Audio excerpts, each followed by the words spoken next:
Hello, everybody. Thank you for joining us today for Discover Magnolia's Mag Talks. We're very fortunate to have with us today Frank Airey with Airey Benefits. Frank, thanks for being with us. Thanks for having me. Absolutely. If you would just kind of introduce your business, how you got started, what you do, that type of thing. Sure. So again, yeah, Frank Airey, and my business is Airey Benefits Company, and I help people and businesses find the right health insurance. Nice. How long have you been doing this? So I've been in the industry since 2017, and I got my training wheels and whatnot, working at a small little agency in Wallingford, and then branched off on my own June of 2020. So it just passed the 2-year mark with my own business, Nice. and it's Congratulations. doing well. That's awesome. So you see a lot of different businesses of all shapes and sizes, I'm sure. What are some of the issues that you're seeing that businesses are facing right now? Sure. Well, of course, uh, just inflation, just the business's ability to have all this free cash flow that when I was initially brought into the industry, it was all right. We got the economy was doing wonderfully.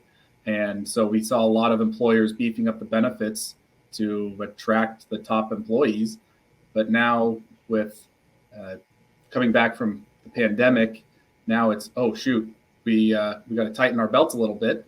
And but at the same time, it's still a really tough labor market, still really challenging to find those quality employees. So how do you balance the two? And that's really the biggest issue right now for companies. And so we're exploring how do we keep the best benefits possible, but lowering the costs. So just yeah, it's balancing money and benefits. It's a challenge, but we're seeing a lot of companies shift from a PPO style health plan to maybe an HMO or a health savings account plan, something with a little bit lower premiums, but still solid insurance benefits. So, in the way that your business is set up, what is the key or core value that you bring to the businesses in this process? Well, that's a really good question. Thanks for asking. But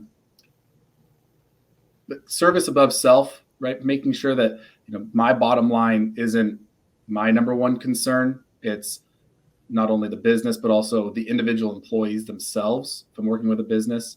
And then I also work with individuals and Medicare folks. So making sure that they fully understand what they're buying, because everybody has their own opinions about insurance companies and the salesmen. So making sure I'm not just selling a product necessarily. I'm educating and providing the resources that the employees or the individuals would need to actually understand the insurance, because at the end of the day, if they know how to use their insurance, then they're going to have more money in their bank account. And same thing for the business. So, Frank, one of the things you mentioned earlier, I'm sure is on a lot of people's mind, is that aspect of inflation. So, how do you in this industry help them manage healthcare, assuming inflation is part of the equation?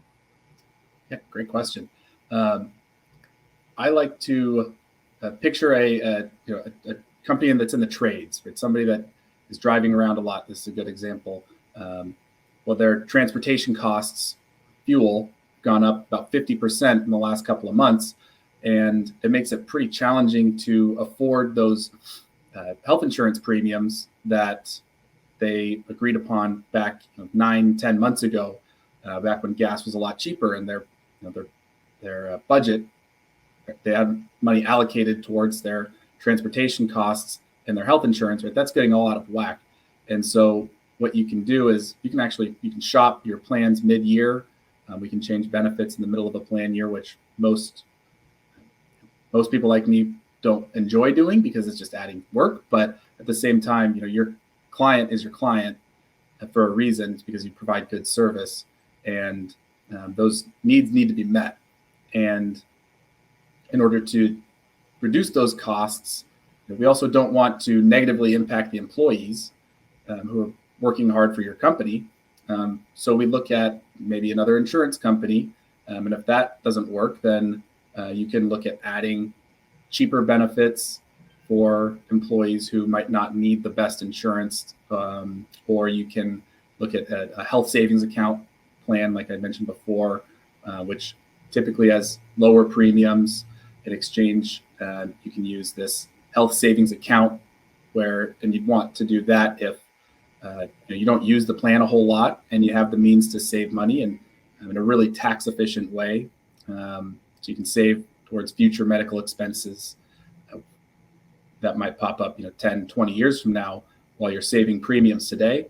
In other cases, you can look at increasing your deductibles, but then offering a critical illness or a hospital policy that'll help you meet those deductibles.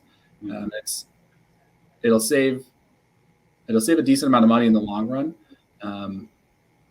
Where a couple of years ago, employees wouldn't see those as, oh, this is an awesome benefit package. But now in today's economy, well, bottom line is really being impacted by inflation, and you can get around some of those costs by having some of these, I call them ancillary benefits, or the policies that help employees meet their deductibles while increasing the deductibles on your health plan altogether. So you can reduce costs that way. There's a bunch of different ways to do it. Kind of rambling now, but it's tough. Well, I think you've demonstrated through a lot of what you've said why it is important to work with an agent. But from your perspective, are there one or two things that jump out as the key reasons why an agent would be very valuable?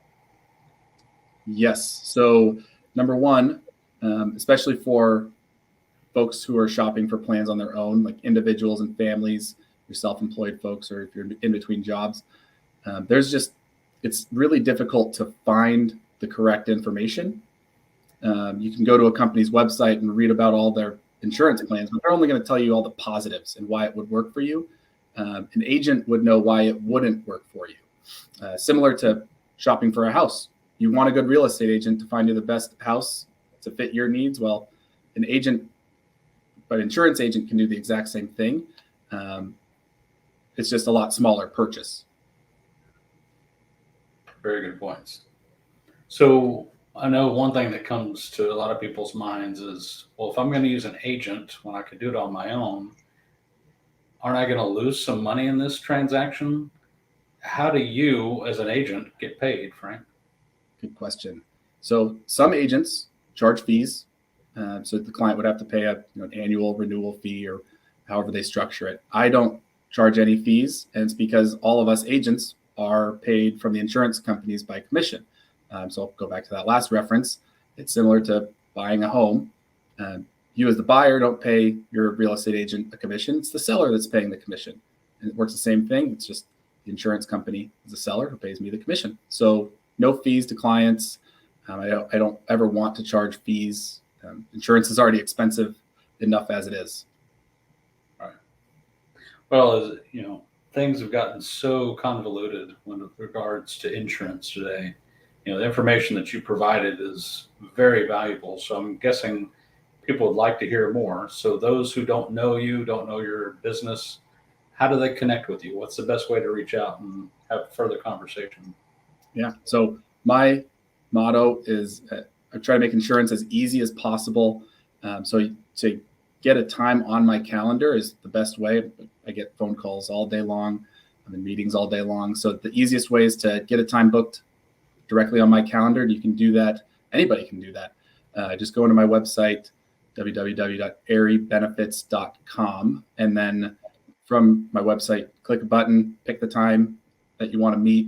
I meet mostly virtually or over the phone, but also do in-person meetings as requested. Or you can just give me a call. Nice. Frank, thank you for the good work that you're doing. Thank you for taking the time to explain a little further for us and for our benefit. We appreciate all that you're doing.